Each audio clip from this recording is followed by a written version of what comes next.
Oh,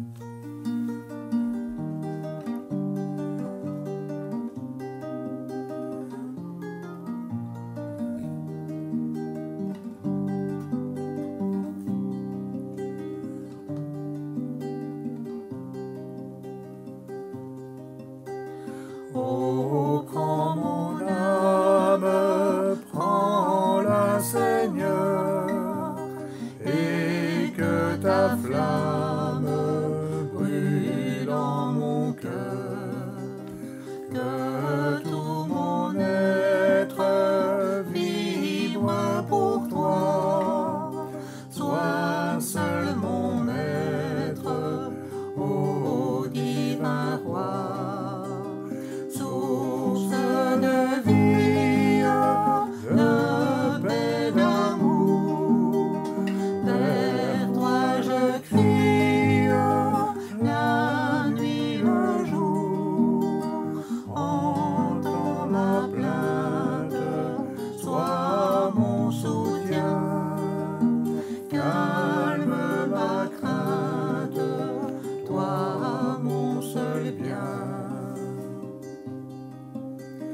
Du mal perfide, oh garde-moi, viens, sois mon guide, chef de ma foi. Quand la nuit voile tout à mes yeux, sois mon étoile, brille des cieux. Source de vie, de paix, d'amour, vers toi je crie, la nuit, le jour. Entends ma plainte, sois mon soutien, calme ma crainte, toi mon seul bien. Voici l'aurore d'un jour nouveau, le ciel se dore, le feu plus beau. Jésus s'apprête, pourquoi gémir? Levons nos têtes, il va venir. Source de vie, de paix, d'amour, vers toi je crie, la nuit, le jour. Entends ma plainte, sois mon soutien, calme ma crainte, toi mon seul bien. Après notre départ de cette terre, ça viendra un jour sans doute, à moins que le Seigneur soit revenu avant, mais après notre départ de cette terre, que restera-t-il de nos œuvres? Vous savez que avec les religions, on parle beaucoup des œuvres, il faut faire des œuvres, il faut faire des œuvres. Chez nous, les protestants, les évangéliques, on dit pas trop d'œuvres, c'est pas par les œuvres qu'on est sauvé. Mais quand même, un chrétien fait des œuvres. Que restera-t-il de nos œuvres? Quels seront les fruits qui resteront de nos œuvres? Ça, c'est le sujet de ce matin. Quel témoignage vais-je laisser auprès de mes contemporains, de mes voisins, de ma famille, de mes amis? Quel témoignage vais-je leur laisser si je mourais aujourd'hui, par exemple? Quel service ai-je rendu en tant que chrétien? Est-ce que j'ai rendu des services? Suivi, et en se posant la question suivante, quel service? De quoi se souviendra-t-on de moi? Quel a été l'exemple que j'ai pu apporter autour de moi? Les adultes, les jeunes, les enfants, mes voisins, enfin tout ça. Quel exemple ont-ils vu en moi? M'ont-ils remarqué? Et s'ils m'ont remarqué, ont-ils vu quelque chose qui vient d'un autre monde? J'aimerais prendre aujourd'hui l'exemple de deux personnes tout à fait différentes, un homme et une femme, Le premier, il s'appelle Joram. Il vit à l'époque de l'Ancien Testament. Il vit d'ailleurs à l'époque du prophète Élie. On va y revenir. Et l'autre exemple, c'est une femme. C'est Dorcas. Femme remarquable. Femme qui a parlé au cœur de ses contemporains et qui nous parle encore aujourd'hui. Elle a vécu, cette femme Dorcas, à l'époque de l'apôtre Pierre. Donc, un de l'Ancien Testament et une du Nouveau Testament. Les deux sont morts. Tout ce qu'on peut dire d'eux, c'est des souvenirs, ce que l'on en connaît. L'un a été regretté, l'autre a été absolument glorifié, entre guillemets, glorifié. Je reviens à ma question initiale. Qu'est-ce que moi je vais laisser après ma mort? Nous avons tous assisté à des enterrements. Si ce n'est pas fait, ça viendra un jour. On met un peu de baume sur le décès, mais beaucoup savent que, en fin de compte, la personne était comme ça ou comme ça. Qu'est-ce que je vais laisser, moi, en tant que chrétien, après ma mort? Alors, le premier cas, celui de Joram, se passe dans les années 840 avant Jésus-Christ. Très ancien événement. Et je vous lis un extrait, 2 Chroniques 21, versets 12 à 20. Il lui vint un écrit du prophète Élie, donc c'est Joram qui reçoit ça, Joram est quelqu'un d'important. Il lui vint un écrit du prophète Élie disant: Ainsi parle l'Éternel, le Dieu de David, ton père. Parce que tu n'as pas marché dans les voies de Josaphat, ton père, tu n'as pas suivi son exemple, et dans les voies d'Asa, roi de Juda, tu n'as pas fait ça, eh bien, mais que tu as marché, contrairement, dans la voie des rois d'Israël, parce que tu as entraîné à la prostitution Juda et les habitants de Jérusalem, comme l'a fait la maison d'Akab à l'égard d'Israël. Et parce que tu as fait mourir tes frères, meilleurs que toi, la maison de ton père. Voici, sanction, voici l'Éternel frappera ton peuple, d'une grande plaie, mon fils, d'une grande plaie, tes fils, tes femmes et tout ce qui t'appartient. Et toi, il te frappera d'une maladie violente, d'une maladie d'entrailles, qui augmentera de jour en jour, jusqu'à ce que tes entrailles sortent par la force du mal. C'est un roi choisi par Dieu, un roi qui a été établi, installé. Si Dieu l'a choisi, c'est qu'il y avait de bonnes raisons pour le choisir. Et pourtant cet homme riche, plein de pouvoir, a fait quelque chose qu'il ne pouvait déjà pas faire. Tu le savais. Il a fait un mariage illégal. C'est-à-dire un mariage qui n'était pas selon le plan de Dieu. Et ce matin, je le dis à chacun d'entre nous, et à ceux qui ne sont pas mariés, par exemple, ne vous mariez pas n'importe comment. Ne vous mariez pas sur base de ce que vous voyez. La vue joue un rôle, évidemment, mais ce n'est pas ça qui doit être notre base, notre réflexion. Si je suis chrétien, et que je cherche quelqu'un auprès des non-chrétiens, c'est déjà à coup sûr entrer dans le problème de la foi. Et si la foi ne peut pas être vécue, expliquée, partagée, j'ai déjà assurément beaucoup de problèmes qui vont se présenter. Et c'est ce que Joram n'a pas voulu écouter. Joram, au verset 4, il est écrit ceci. Je vais côté dans mes feuilles, voilà.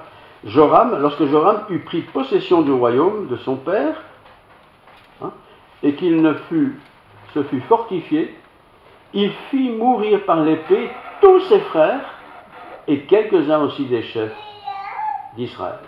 Joram avait 32 ans. Quand on veut dépasser ce que Dieu a prévu pour nous, ou écarter ce que Dieu a pourvu pour nous, c'est toujours vrai aujourd'hui, dans le principe, on se débarrasse très vite de ce qui nous gêne. Oh, lui, il était roi, il pouvait se permettre de faire tuer quelques personnes. Nous ne pouvons pas faire cela. Mais nous pouvons faire parfois tellement de mal, avec des mots, avec des gestes, des attitudes, que la personne est comme si elle était morte par notre épée. Tout ça pour que nous puissions justifier ce que nous avons décidé d'accomplir. Joram, il est dans la Bible, c'est un homme que Dieu aimait, et c'est un homme qui s'est détourné de Dieu. Et parce qu'il s'est détourné de Dieu, il a commencé à faire tout ce qu'il ne devait pas faire. Alors je vous lis maintenant, encore quelques versets, 21, 3 à 7, je les relis même. Voilà. Leur père leur avait donné des présents considérables en argent. Méfiez-vous toujours de beaucoup d'argent. Leur père leur avait donné des présents considérables en argent, en or et en objets précieux. On ne peut pas dire qu'avec ça, il n'avait pas de quoi être heureux. Hein. Il avait reçu tout ça de son père. Avec des villes fortes de Juda, de l'espace en veux-tu, en voilà. Mais il laissa le royaume à Joram parce qu'il était le premier-né. Le père a mal agi. Le grand-père a mal agi. Et puis le premier-né, qui est supposé être l'héritier principal, eh bien, a tout reçu cela. Mais tout cela était le fruit de combines, d'arrangements, de choses pas nettes. Lorsque Joram eut pris possession du royaume de son père n'est pas mort, hein, mais il a pris possession quand même, et qu'il se fut fortifié, il a appris les techniques, il a les astuces, c'est pas tout ça, hein, il fit mourir par l'épée tous ses frères, et quelques-uns aussi des chefs d'Israël. Mes frères, si je les laisse vivre, ils vont m'embêter, ils vont être jaloux, et qu'est-ce qu'il fait? Il les fait zigouiller. C'est horrible. C'est pas n'importe qui, c'est pas un païen, c'est pas une tribu étrangère, c'est le peuple de Dieu. Ils connaissent, comme vous et moi, la loi de Moïse. Ils connaissent tout cela, pour l'avoir entendu 1000 fois. Ils ont entendu les prêtres, ils ont entendu les sacrificateurs avec leur message. Mais il tue quand même ses frères. Pourquoi? Parce qu'il veut tout. Il veut être embarrassé par rien. C'est son histoire qui est écrite dans ce livre des Chroniques. Quand j'ai préparé ce message lundi dernier, je me suis dit, mais pourquoi cette histoire est dans la Bible? C'est horrible d'avoir des modèles comme ça, enfin les modèles, dans l'Écriture sainte. C'est pour nous avertir qu'il ne faut pas rêver. L'homme sans Dieu est forcément mauvais. Mais l'homme qui est avec Dieu est aussi parfois mauvais. Joram aurait dû être un peu plus réfléchi. Joram avait 32 ans lorsqu'il devint roi, et il régna 8 ans à Jérusalem. Horrible, terrible, assassin, il tue ses frères. Son mariage, pas terrible, hein, pas terrible du tout. C'est même un mariage désastreux en fait. Ben oui, tout va en tout. On ne peut pas être quelqu'un de bien dans la vie et avoir un mariage canon. Le mariage heureux, épanoui, se fait aussi par celui qui est droit dans la vie, qui est honnête, qui est sincère, qui est bon avec les autres. Cette bonté-là sera manifestée, certainement, surtout s'il est enfant de Dieu, au sein de sa famille, l'homme, la femme, les enfants, si Dieu leur en donne. Alors son épouse, parce qu'il a épousé quand même quelqu'un du pays, il n'a pas été loin pour cela, 21 verset 6, donc il est écrit, il marcha dans la voie des rois d'Israël, comme avait fait la maison d'Akab, c'est-à-dire c'était pas bien, hein? Et il avait pris pour femme une fille d'Akab, c'était une étrangère, ils avaient des dieux étrangers. Donc non seulement elle est fille d'un étranger, mais en plus il a adopté une femme qui adorait un dieu étranger. Ça c'est la totale, c'est la soupe ça. Et j'en profite ici pour le dire à vous qui n'êtes pas mariés mais qui envisagez un jour de vous marier. Ne faites pas alliance. Si vous êtes enfant de Dieu, n'allez pas faire alliance avec quelqu'un qui n'est pas enfant de Dieu. C'est sûr, à coup sûr, vous aurez des soucis. Vous pouvez toujours dire, mais je vais prier pour qu'elle se convertisse ou qu'il se convertisse. Oui, vous pouvez toujours le faire, hein. Mais c'est très dangereux, c'est très difficile. Alors vous pouvez me dire, oui, mais moi j'ai 20 ans, j'ai 25 ans, je suis toujours célibataire, moi je veux me marier. Ben oui, certainement, c'est Dieu qui le veut aussi. Mais dans l'église à Arlon, il y a toujours tous des gens mariés. Qu'est-ce que je ferais? Je peux venir à Saint-Marc, mais ça ne sera pas plus efficace là, parce qu'ils sont plus mariés, ils sont plus anciens. Je pourrais aller, je peux aller dans des camps. Oui, mais des camps, c'est pas en 2000 qu'on trouve quelqu'un. Non, c'est vrai. Mais on peut aller certainement dans des lieux de rencontre, des conventions, naturellement. Pas en disant, je vais chercher. Les garçons, on les connaît, hein, ils aiment bien regarder les jolies filles, c'est pas le problème. Mais Voilà. Et les filles, c'est la même chose dans l'inverse. Cherchez quelqu'un qui est enfant de Dieu. Et je sais par expérience, mais on m'a dit 100 fois. Oui, mais je vais prier pour elle, je vais parler de Dieu, je vais être un bon modèle, ta. Ce n'est pas vrai, ça. Oui, tu le seras peut-être, mais ne prends pas le risque de penser que toi, tu vas convertir cette personne. Ne prends pas le risque. Tu es chrétien? Épouse une chrétienne. Tu es chrétienne? Épouse un chrétien.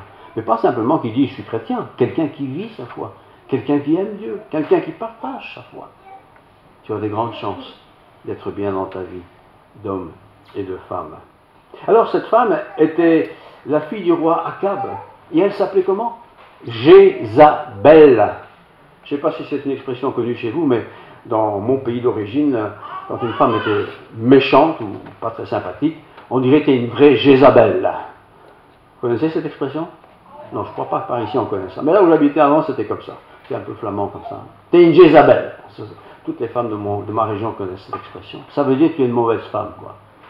Cette femme était une étrangère, avec ses pratiques étrangères, avec ses discours étrangers. Et il est tombé amoureux de cette femme.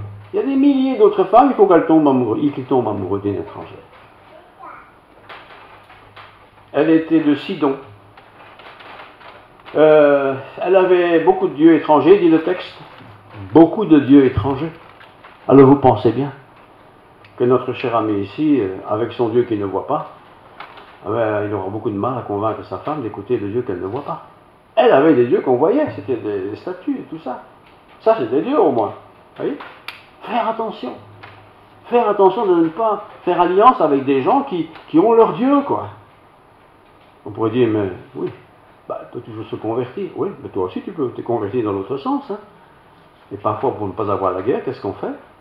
On laisse tomber le Dieu dans lequel on croit, pour aller vers l'autre Dieu, pour être en paix. Ne faites pas ça, ne prenez pas les risques de faire ça. Tu es chrétien, je ne dis pas que tu vas au temple, mais tu es chrétien. Tu as Christ dans ta vie. Forcément, Dieu veut que tu aies un homme, une femme dans ta vie. C'est le projet de Dieu, ça. À moins que tu sois né pour être célibataire. Mais Dieu va te montrer qui tu veux, qu'il te faut. Fais confiance en Dieu. Ici, elle n'a pas fait. Jézabel, pas sympathique, je vous l'ai dit, et je le répète. D'ailleurs, Joram, chapitre 21, verset 11, vous pouvez lire les 2-3 chapitres à la maison, vous allez voir, c'est palpitant. Joram fit de même des hauts lieux dans les montagnes de Juda. Les montagnes de Juda, c'est dans le sud. Les montagnes, c'est plutôt en hauteur. Il fit des hauts lieux, donc des statues qu'on pouvait voir de très loin. Il ne se gêne même pas, il ne se cache même pas. Il est dans le pays de Juda, c'est le territoire de Dieu, ça. C'est le peuple de Dieu qui est là. Et lui, il s'installe, il fait ses histoires, il construit, il fait construire, tout ça. Donc, il poussa les habitants de Jérusalem à la prostitution et il séduisait Juda. Il y avait là des prêtres, hein. Il y avait là des sacrificateurs, il y avait là tout ce qu'il faut. Mais vous savez, quand la masse des autorités mettent la pression, vous font voir, miroiter toutes sortes de choses qui ne sont pas, eh bien, nous sommes très fragiles et on se laisse facilement séduire. Et Joram hérite de tout ce royaume qui est complètement attiré par des choses que Dieu n'a jamais voulu. C'est vrai que Dieu ne nous voit pas. Et là, il faut Dieu, on les voit. Il y a des statues partout. Facile. On va prier des statues. Mais non, on prie Dieu qu'on ne voit pas parce que Dieu est infini. Extraordinairement bon. 21:11, je relis. Joram fit de même, fit même des hauts lieux dans les montagnes de Juda. Il poussa les habitants de Jéroboam à la prostitution et il séduisait Juda. C'est un chef qui a réussi à convaincre son peuple de cet enseignement qu'il partageait. Ce qui, évidemment, est un enseignement qui n'est pas de Dieu, bien sûr. Il lui vint un écrit, parce que Dieu veille au grain malgré tout, il lui vint un écrit du prophète Élie. Élie, c'est le prophète qui a entendu parler de ça, il n'y a pas le téléphone, hein, ça met un temps. Ainsi parle l'Éternel, parce que lui, le prophète Élie, il parle avec autorité. Ainsi parle l'Éternel, le Dieu de David, ton père, ton ancêtre. Parce que tu n'as pas marché dans les voies de Josaphat. Josaphat n'était pas parfait, mais il aimait Dieu. Ton père est dans les voies d'Asa, roi de Juda. Mais que tu as marché dans les voies des rois d'Israël, c'est toujours le peuple de Dieu, mais en Israël, on s'était déjà tellement éloigné de Dieu. Mauvais exemple. parce que tu as entraîné à la prostitution Juda, tu les as entraînés, ouais, vas-y, hein, et les habitants de Jérusalem, comme l'a fait Maison d'Akab à l'égard d'Israël, et parce que tu as fait mourir tes frères, bien entendu, hein, meilleurs que toi, la maison même de ton père. Voici l'Éternel frappera ton peuple d'une grande plaie, tes fils, tes femmes et tout ce qui t'appartient à toi, il te frappera d'une maladie violente, d'une maladie d'entrailles, qui augmentera de jour en jour jusqu'à ce que tes entrailles sortent par la force du mal. Il aurait encore pu là se repentir, j'en suis sûr. Il aurait pu dire, mais qu'est-ce que j'ai donc fait? Mais il était tellement enchaîné dans cette destruction, la haine de son peuple, de sa famille, mais c'est surtout une haine d'avoir ce Dieu-là, qu'on ne voit même pas, donner des ordres à nous qui sommes des humains. Tous ces dieux-là autour de nous, qu'on peut voir, parce qu'on voyait des statues, c'est tout, et des gens qui faisaient derrière les lieux et tout ce qu'on veut, c'est tout ce qu'on peut voir. Mais voilà, nous sommes attirés par ça. Nous sommes souvent attirés par des belles choses visuelles. Attention! Attention, si vous n'êtes pas marié, de regarder simplement le visuel. Il faut regarder le cœur. Si on ne regarde pas le cœur, on va être déçu. Parce que le cœur produit nos sentiments. Nos cœurs guident nos orientations. La physionomie, oui, elle est belle ou elle n'est pas belle, mais elle est séduisante. Et on peut se faire avoir. Il se fait avoir. Alors, 21 verset 7, je relis. L'Éternel ne voulut point détruire la maison de David, les ancêtres, à cause de l'alliance qu'il avait faite avec David, l'ancêtre. David, et de la promesse qu'il avait faite de lui donner toujours une lampe à lui et à ses fils. Dieu avait fait cette promesse à David. Vous savez, David, c'est celui qui s'est battu, qui a tué le Goliath. Il a eu des descendants, beaucoup de générations. Et Dieu avait promis qu'il serait toujours avec son peuple. Et il l'a été. Mais de temps en temps, il y en a un dans le tas qui est absolument... il n'accepte pas cela, il se détache de la lignée et il se tourne vers ce qui est la séduction d'autres dieux. Alors une église, quelle qu'elle soit, qu'on soit peu nombreux, très nombreux, qu'on soit belge ou français ou luxembourgeois, doit toujours prier pour la jeunesse. C'est important. La jeunesse, elle est confrontée tous les jours à des choses que nous rejetons, nous les adultes, par ailleurs. Elle est confrontée tous les jours à des autres philosophies. Ils sont en présence d'enseignants qui ne pensent pas comme nous. Et on n'a pas le choix. Sauf celui que nous pouvons partager. Fais attention. Ne te laisse pas prendre. Oui, mais elle est jolie, elle est sympathique, son père aussi, sa mère ça. Oui, sûrement, il n'y a pas de problème avec ça. Mais est-ce qu'elle est croyante seulement? Pas simplement croyante. Est-ce qu'elle est chrétienne? Oui. Comment tu sais qu'elle est chrétienne? Elle te l'a dit? Non. Et pourquoi tu dis qu'elle est chrétienne? Parce qu'elle va de temps en temps à l'église. Ah, c'est déjà bien, hein. Mais c'est pas suffisant. Jésus a dit autrefois, il faut naître de nouveau. C'est Jésus qui a dit ça. Il faut naître de nouveau. Même si tu es un bon croyant depuis toujours, tu dois naître de nouveau. Toi, tu es peut-être quelqu'un qui est né de nouveau, qui a reçu le Christ dans ta vie, tu t'es fait baptiser, même pour que tout le monde le sache. Très bien. Et tu vas peut-être tomber amoureux de quelqu'un qui n'est pas du tout croyant, ou un peu croyant, quoi. Tu peux toujours te dire, elle va faire comme moi, oui. Pas sûr, hein. Ne t'engage pas. Prie pour elle, prie pour lui.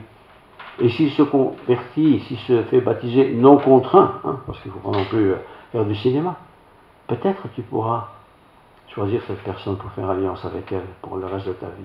Sinon, ne prends pas le risque. Ne prends pas le risque. Il a pris le risque. Akab, il a été un très mauvais roi. Et avec lui, le peuple a un peu copié, pas tout le monde sans doute, mais le peuple a un peu copié le modèle qu'il était. Parce que nous sommes tous quelque part des modèles. Hein. Et la façon dont on vit, qu'on parle, qu'on fait son travail, c'est vu, c'est regardé. L'autre exemple, c'est une femme, Dorcas. Je vous lis l'histoire de Dorcas, enfin brièvement, acte 9. Les femmes ne sont pas trop souvent mises à l'honneur, et bien pourtant, cette fois-ci, on va bien la mettre à l'honneur. Acte 9, versets 36 à 42. Il y avait à Joppé, parmi les disciples, j'explique le mot, c'est celui qui a accepté la discipline de quelqu'un. Donc il y avait les disciples de Jésus qui avaient accepté donc, le message de Jésus. Donc il y avait parmi les disciples une femme nommée Tabitha, ce qui signifie Dorcas, un surnom. Le surnom c'est Tabitha. Elle faisait beaucoup de bonnes œuvres et d'aumônes. C'est-à-dire c'est une femme qui ne regardait pas toujours son nombril, qui ne regardait pas si elle était toujours bien maquillée, j'imagine. Hein. Mais c'est une femme qui s'occupait des autres. Hein. Voyez, elle faisait des bonnes œuvres. Elle tomba malade cependant. Et en ce temps-là, elle mourut. Si on fait un peu le discours des non-croyants, Dieu n'est pas pour sympathique avec elle. Hein. Il laisse vivre l'autre à l'Ancien Testament. Et ici, une femme gentille, sympathique, elle meurt, toute jeune. La suite. Après l'avoir lavée, c'était la tradition quand quelqu'un meurt, après l'avoir lavée, on la déposa dans une chambre haute. Comme l'île est près de Joppé, les disciples, ayant appris que Pierre s'y trouvait, envoyèrent 2 hommes vers lui pour le prier de venir chez eux sans tarder.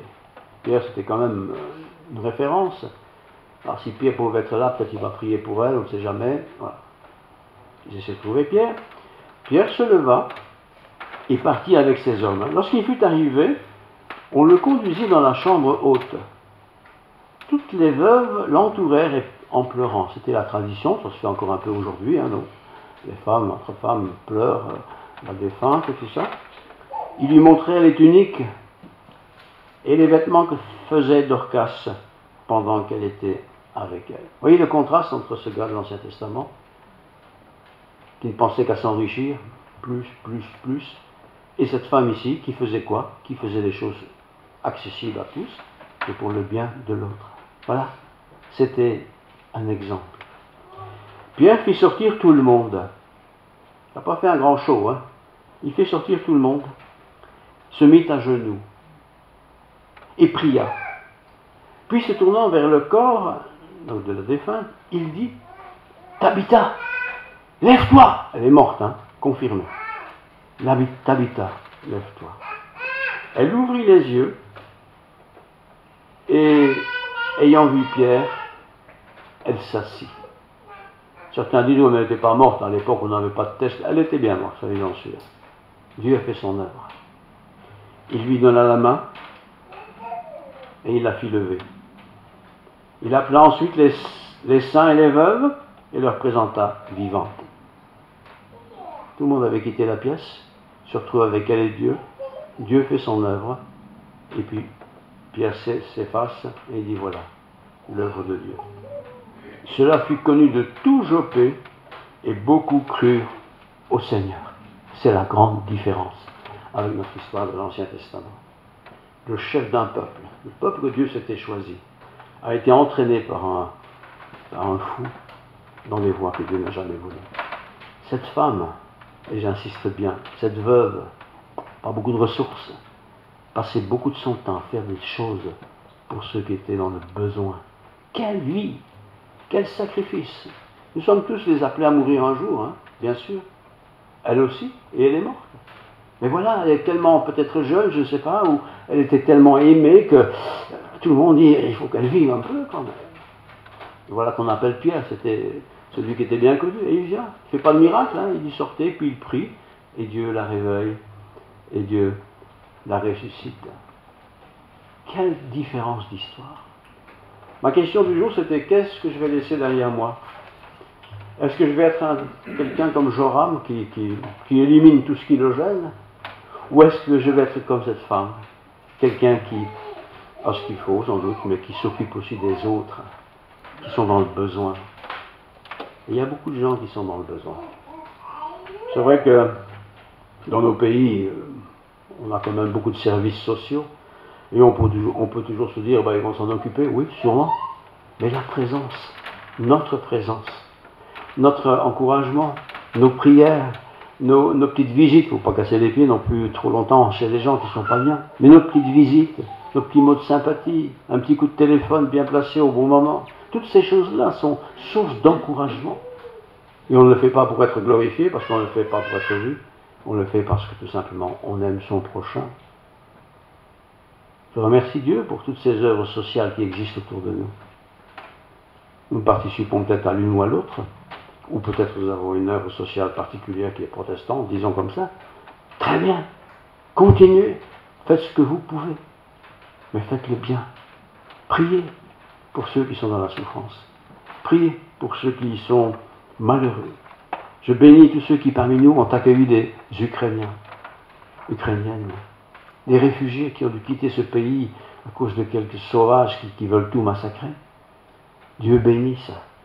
On espère qu'après, quand ce sera calmé, rétabli, que toutes ces personnes vont pouvoir retourner leur pays. Mais qu'est-ce qu'on dira de ceux qui ont pris du temps pour accueillir, pour partager, pour donner à ceux qui étaient dans le besoin, en l'occurrence ici, les Ukrainiens. Alors, je termine en me disant à moi-même, parce que ça me concerne aussi, et toi, moi, qu'est-ce que tu vas laisser après toi sur cette terre? Qu'est-ce que tu te souviendras de toi? Oh, lui, c'était un râleur, hein, jamais content, hein. Quelqu'un qui était en retard, il se faisait tirer les oreilles. C'était quand j'étais petit à l'église, c'était comme ça. T'es en retard, une fois, mais pas deux. Hein. C'était l'époque aussi, hein, il fallait être à l'heure. Voilà. Qu'est-ce que je vais laisser après ma vie sur cette terre? Hein? Pas simplement flatter, oh, c'était super bon, génial, formidable. Ben, on n'est pas tous génial et formidable, mais on laisse quand même des choses, quoi. Et si on a pu aider quelqu'un, ça se sait, Dieu le sait. Voyez? Si on a pu partager, si on a pu partager notre foi et que quelqu'un s'est converti, quel bonheur. Pas pour moi, pour elle, mais Dieu le sait. Dieu nous bénit. L'autre personnage, Joram, ses descendants, vous pouvez lire l'histoire, c'est pas terrible du tout, hein, parce que ça s'est calqué sur la descendance. Une vraie brute, quoi. Une vraie brute. Cette femme, elle était une femme géniale. Je ne sais pas si elle s'est mariée, la Bible ne dit rien, mais si elle s'est mariée, elle a dû rendre son mari très heureux, j'en suis sûr. Quand on fait du bien, on perd toujours quelque chose, on perd du temps, on perd peut-être de l'argent, je ne sais pas, oui, sûrement. C'est pas grave, ça. On a fait du bien, c'est ce qui compte. Faites du bien. Quand on fait du bien, quelque part ça se sait vite parce que la personne qui a été l'héritière de ce bien, de ce soutien, de ce cadeau, de ces visites, eh bien elle le dit, tiens, heureusement que j'ai eu un tel et un tel, ça m'a bien aidé, ça se sait. On ne le fait pas pour que ça se sache, mais ça se sait. Et nous avons notre récompense aussi dans le service de bonté que nous avons accompli. Notre modèle, et surtout que cette fois-ci c'est une femme, Dorcas, et je bénis Dieu pour ces exemples. Le mauvais modèle, Joram, c'est horrible, ce qu'il a fait, lui qui avait été choisi par Dieu, et qui était dans une descendance d'hommes choisis pour servir Dieu. Ne croyons pas parce qu'on est protestant, de père en fils, que ça va être le top. Hein. Il y a des protestants qui ne sont pas très clairs dans leur tête, hein. Mais il y a aussi des gens qui sont très modestes, et qui sont des gens géniaux, qui font de belles choses. Alors soyons dans le camp de ceux qui faisons de belles choses. Dans la discrétion souvent, mais dans l'utilité certainement. Remercions le Seigneur. Père Céleste, merci pour ces deux exemples antagonistes complets. L'un était un héritier riche, plein de pouvoir. Il aurait pu faire de belles choses aussi. Il aurait pu améliorer le sort des gens de son pays. Il aurait pu faire des cultures nouvelles, découvrir des choses. Mais non, il s'est occupé de sa propre personne. Quelle perte de temps, quelle perte de temps. Cette femme Dorcas, simplicité complète. Et voilà qu'elle meurt. Mais tout le monde est triste, bien sûr, quand quelqu'un meurt, surtout quand la personne est géniale. Mais voilà, là encore, tu as fait manifester ta puissance au travers de la foi de l'apôtre Pierre, qui lui était un leader, et qui a prié simplement. Tu as répondu à sa prière, à ses prières, aux prières des uns et des autres. Et cette femme a pu ressusciter et poursuivre sa route. Tu es tout puissant, Seigneur. Merci. Merci pour ta grâce. Merci pour le monde qui est autour de nous et qui nous donne la possibilité d'accéder à de telles belles choses, des médecins, de la médecine, enfin toutes sortes de choses qui sont de notre temps. Puissions-nous en faire bon usage. Et nous-mêmes, puissions-nous nous consacrer aussi, en partie certainement, à des œuvres bonnes qui compte pour l'éternité. Aide-nous, Seigneur. Aide-nous à choisir ce qui est bien, ce qui est juste, ce qui est saint. Aide-nous à ne pas considérer que nos intérêts, mais à aussi considérer ceux des autres. Que ta grâce soit sur nous tous, Seigneur. Que ta paix inonde nos vies. Que ta miséricorde nous aide aussi à être miséricordieux avec d'autres. Gloire à ton nom, Jésus. Amen. Amen.